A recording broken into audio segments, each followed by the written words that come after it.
بسم اللہ الرحمن الرحیم۔ سوال یہ کہ فرض نماز 4 رکعت ہو اور امام جو ہے وہ 4 رکعت فرض نماز کے اندر قاعدہ اولا بھول گیا اور آخری قاعدہ میں جا کے اس نے پھر سجدہ بھی نہیں کیا،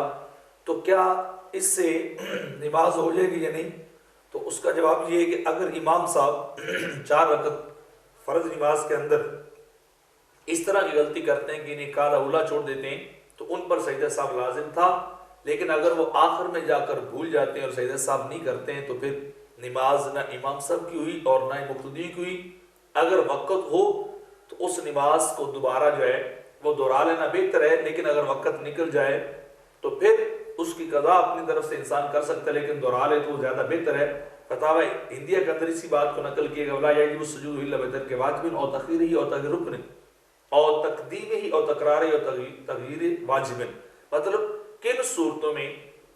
بندے پر سجدہ صاحب لازم ہوتا ہے۔ یہ ساری صورتیں جو ہے وہ فتاوی ہندیہ کے اندر جو ہے وہ نقل کی گئی ہیں، اور ابن عابدین کے اندر بھی اسی بات کو نقل کیا گیا ہے۔ صحا عن القول الاول من الفرض ولو عملی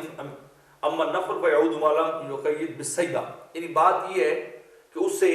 سجدہ صاحب کرنا چاہیے، اگر وہ سجدہ صاحب نہیں کرتا تو پھر اس کی نماز نہیں ہوئی، نماز وقت کے اندر دوبارہ پڑھنی چاہیے۔